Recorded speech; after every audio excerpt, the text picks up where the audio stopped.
If you're listening to this podcast and you're experiencing loneliness, or you think you might be experiencing loneliness but you're not sure, I would say that loneliness is really common and it can be hard to admit to yourself and even harder to admit to other people around you. Humans are social creatures, and when you're feeling like you're not being social, it can make you feel bad. I would say that just recognizing that feeling and then starting to probe why it's there, why you're feeling that way, and what you can do to help change that in your life is important. I would encourage everyone to address it if and when you do feel lonely, because if you let it go for a long period of time, there can be long-term negative effects in health. Hello and welcome to Population Healthy, a podcast from the University of Michigan School of Public Health. Join us as we dig into important health topics, stuff that affects the health of all of us at a population level, from the microscopic to the macroeconomic, the social to the environmental, from cities to neighborhoods, states to countries, and around the world.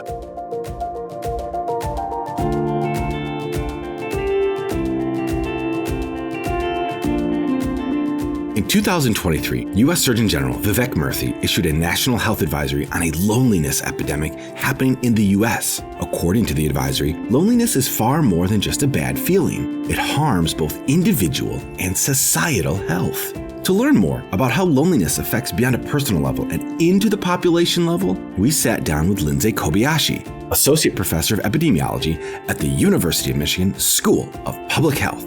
She's a social epidemiologist and studies aging and the social determinants of health that impact our well-being as we grow older.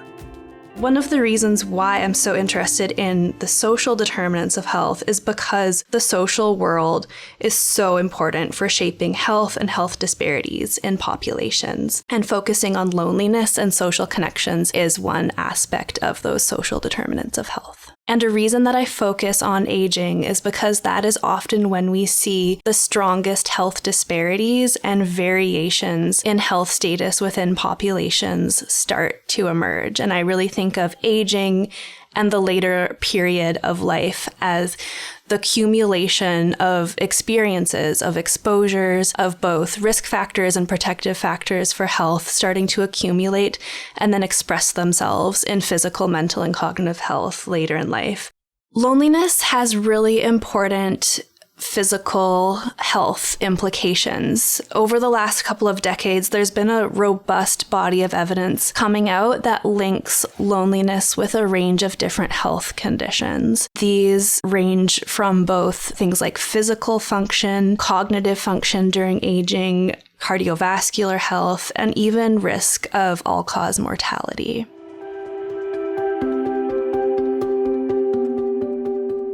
Loneliness in the context of public health is typically defined as the psychological experience or perception of a lack of social connections. It's the way that you feel when the social relationships and connections that you experience don't match what you would ideally want them to be. And that's different from social isolation. And that's a really important point to make, because a lot of the time we talk about loneliness, social relationships, social connection, social engagement in a very interchangeable way. We talk about loneliness as this psychological or perceived experience of social isolation, but in public health research and practice, we talk about loneliness a little bit different. A person's sort of measured level of social connections or relationships, if you were actually to count up the different types of social relationships that they have in their life, what is the measured strength of those relationships and what types of social activities are they taking part in? It can be hard to recognize and acknowledge, whether that's to yourself even or to people around you, that you are in fact feeling lonely. And it might express itself as feeling unhappy or feeling a little bit off. But when we kind of recognize and acknowledge that that feeling is there and say it out loud, it's really just as simple as saying, I feel lonely, or I don't feel connected to people around me, or I feel isolated, or I feel alone. And actually, in research studies in public health, when we measure loneliness, whether that's, face-to-face or telephone interviews with researchers or pen and paper or online questionnaires, that's exactly how we measure loneliness. There are a number of research scales that are used to measure loneliness. A common one is called the UCLA Loneliness Scale. It gives simple statements such as, I felt lonely much of the time. And then the respondent who's taking the survey will respond on a scale, that ranges from strongly agree to strongly disagree. So it's a very kind of straightforward and simple concept to acknowledge and talk about once you acknowledge and recognize that you have that feeling. Anyone can be vulnerable to loneliness. I wouldn't say there's necessarily one population group who is most vulnerable to loneliness. I think at some level, loneliness is a common aspect of the human experience. And again, it changes over time. It's something we all experience at different points in time. One thing that I thought was really interesting that came out during the COVID-19 pandemic was that younger population groups, so teenagers and young adults, were the most vulnerable to experience loneliness during the pandemic. And I think that's still true today. But when it comes to the health effects of loneliness, evidence indicates that it's older adults who are experiencing the strongest health consequences of being lonely. And that might be just because older adults overall are at risk for a greater number of chronic health conditions and mortality relative to younger adults. Kobayashi and her students have been studying these health consequences in older adults. She describes one such study led by her former PhD student, who's actually graduated now, Dr. Shushin Yu, that documented the relationship between loneliness and cognitive function. A study led by my PhD student, Shushin Yu, looked at the association of cumulative loneliness over an 8-year period in relation to subsequent memory aging among older adults in the US. And this was using data from the Health and Retirement Study, which is a nationally representative sample of adults aged 50 and over in the United States. And in this study, we saw that people who experienced loneliness over a longer duration of time, over the 8-year exposure period, had a dose-response relationship with the rate of their memory decline as they aged, which we refer to as memory aging. So what this means is that people who experienced longer durations of loneliness over an 8-year period experienced faster memory aging as they aged. The results of the study indicate that experiencing loneliness is bad for our cognitive health as we get older.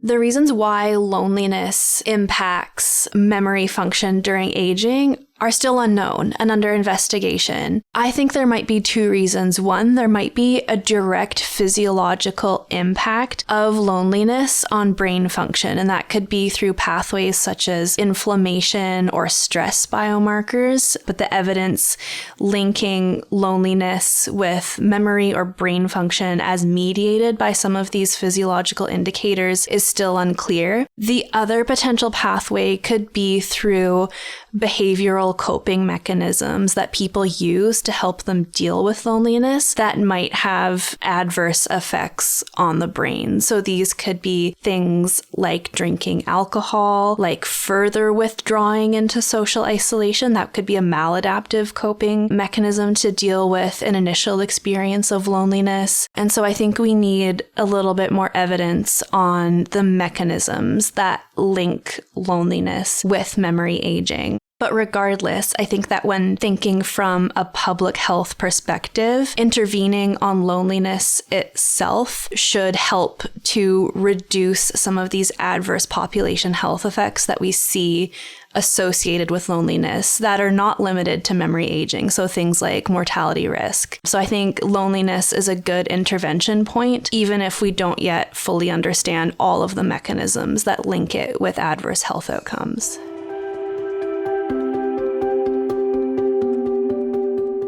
Loneliness is not a static experience, it is dynamic. And what I mean by that is that feelings of loneliness change over time as we live our lives. And I think that around the world, everyone experienced periods of loneliness during the COVID-19 pandemic. And I think that's a really great example where external circumstances changed in such a way that with COVID-19 restrictions, a lot of us weren't able to go out and take part in our usual social activities and to see people as often. And there's been solid survey evidence, both from researchers papers at universities as well as public health agencies such as the CDC showing that there was a rise in self-reported loneliness in the US population. I know this is true in other countries as well during the COVID-19 pandemic. So I think it's something that most people can probably relate to, if not, only during the COVID-19 pandemic, but also during other times in our lives. It's really natural for feelings of loneliness to go up and down during different life stages. There might be times in your life where you don't feel lonely and you feel like you've got family around you, that you've got friends around you, that you've got hobbies and social activities or clubs that you enjoy. But there might be other times where you don't feel like you have those things as much and you do feel lonely. Or even if you do have people around you, there might be circumstances that are preventing you from really connecting with them and preventing you from engaging in different social groups and activities. And that's what I mean when I say that loneliness is dynamic over time and not static. While experiencing an ebb and flow of feelings of loneliness is normal, long periods of loneliness can have the greatest effects on your health later in life. Once more, Kobayashi and you collaborated to explore loneliness, this time looking at the cumulative effects of loneliness among older adults. What Xu Xin and I found in this study was that there was a dose-response relationship between the duration of time that someone experienced loneliness and their risk of mortality. So essentially, the longer that someone felt lonely, the higher their risk for subsequent all-cause mortality. And we measured this for a very long time. We measured loneliness over an 8-year period. We observed that as people experienced longer durations of feeling lonely as they aged, there was a higher risk of experiencing mortality, and these translated into a greater number of deaths that were attributable to loneliness over increasingly long time periods that someone felt lonely. So, for example, amongst people that were consistently lonely over the full 8-year period that we studied,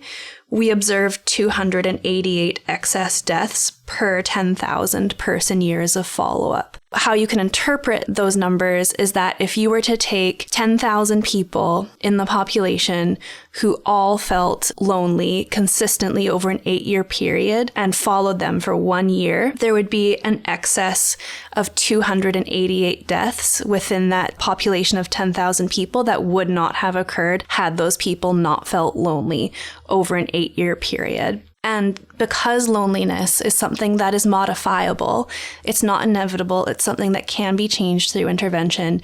Anytime we have excess deaths, that's too many deaths.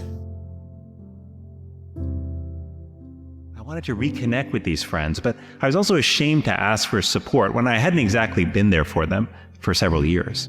Feeling distant from friends and family led to a deep sense of loneliness within me.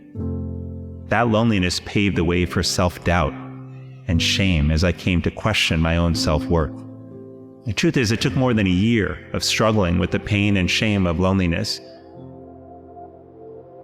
That was Dr. Vivek Murthy, the U.S. Surgeon General, addressing the University of Michigan School of Public Health graduating class of 2023 and speaking about his own experience with long-term loneliness.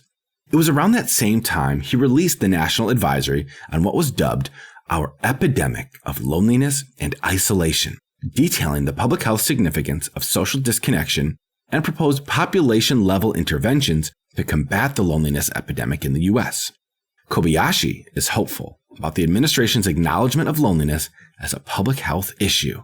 I think it's incredibly important and exciting to see that the Surgeon General has released this advisory on loneliness as an epidemic. I think that the loneliness epidemic is turning into quite a nice catchphrase that is getting people's attention. And if you actually read the advisory, you see that a lot of the interventions are multi-level across different aspects of society and societal organization and are structural in nature. And that is really exciting from a public health perspective. What really struck me about this Surgeon General's advisory was that they had considered a social factor as a really major influence on population health, which I think is really innovative. Even though loneliness is an experience that is incredibly personal, it can be hard to talk about sometimes, and it's something that we go through as individuals, it's important to talk about it at a population level rather than an individual level, because loneliness is often produced by the external circumstances that we live in. And I think that, like with many public health interventions, the most effective interventions to address loneliness that's experienced by individual people will be to address factors at the societal level and amongst communities. The factors leading to loneliness as an epidemic are really complex and have evolved over time. I don't think it's possible to put our finger on one thing and say, that's it. I certainly think the COVID-19 pandemic has been negative with respect to a lot of things, but also with respect to our social fabric in society. I think that a lot of people are still feeling some after effects of social isolation and loneliness as a result of the pandemic. You know, the internet, digital technologies, and social media, I don't think they are inherently bad or inherently good, but I do think that the way in which they have been used has led to more social isolation. When we use social media and the internet as a substitute for building meaningful in-person relationships, that really can lead to isolation and loneliness. One thing that I think is particularly important, and I know this is a trendy catchphrase, but I think the built environment is actually really important. What do our cities, our towns, and our communities look like when we go out into the world and encounter other people, whether that's in day-to-day life, doing things like grocery shopping or going to the doctor, or getting involved in different types of clubs and societies and organizations that exist within our community. We don't have walkable cities, and there's not a lot of funding support for public spaces that people can spend time in cities, towns, and communities. And I think the more that we have public resources available for spaces to spend time in with other people, to spend leisure time in, and public support for different organizations and groups without financial barriers, for example, the more we can be social and live our lives in public spaces and interact more with other people in meaningful ways. And I think that comes down to urban planning, to funding for municipal services and resources, and the way in which we design our cities and live in our cities. And that's one thing amongst many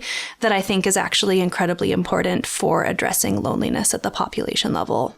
Something that stood out to me about the Surgeon General's advisory about the loneliness epidemic was that the national strategy put forward does address remedying loneliness and social isolation at multiple levels. If you look at the advisory, there are recommendations that go all the way from the individual to national, territory, local, and tribal governments. So it really does have multi-level recommendations and across sectors as well. And I think that's really important. I think that the more that we feel like we are a community, both within our immediate local communities, but also at the state level, at the national level, for us to feel like a cohesive society as a country, I think that is something that actually is also important for addressing loneliness. And while there were aspects of the Surgeon General's report that talked about cultivating a culture of connection, for example, I think it could have been more explicit. But I will acknowledge, I think this is an incredibly difficult intervention and an incredibly difficult issue that our society is facing right now, not only with respect to addressing loneliness,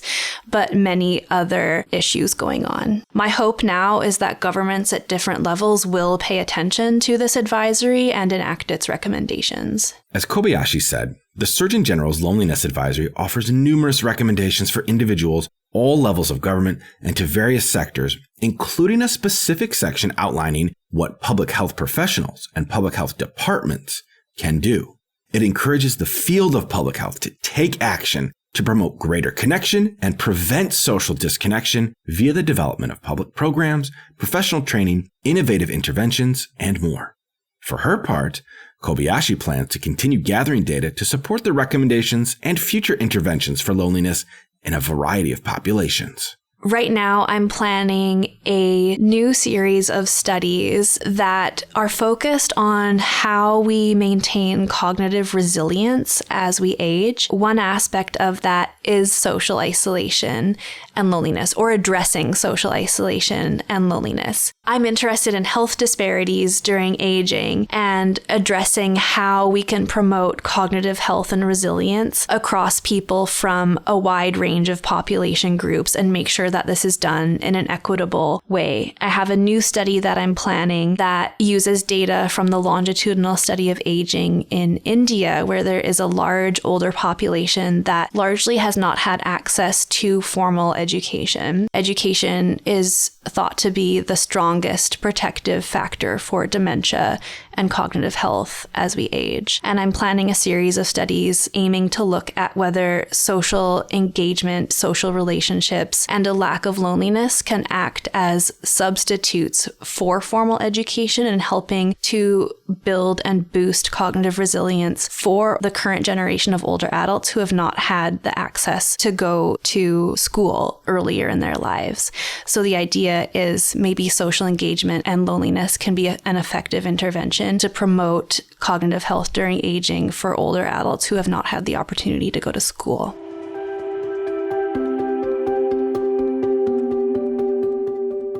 Even though the Surgeon General issued an advisory with a lot of recommendations across different sectors, I think that implementing them in practice is going to be incredibly challenging. The language used in the advisory was quite broad, and I think that's likely because what an intervention might look like, whether that is at the policy level or at the individual level, is probably going to look different in different contexts and for different population groups. And from a research perspective in the field of public health, there is evidence for individual-based interventions, such as different types of support groups, cognitive behavioral therapy, pet therapy even, but we don't have evidence on structural or community-based interventions to address loneliness. There is no evidence out there to help support interventions at the structural level. And that is something that we can change in the field of public health by designing studies to test structural interventions where possible and having an evidence base with which to develop and implement interventions by governments, I think is an important piece that we have agency to contribute to in the field of public health.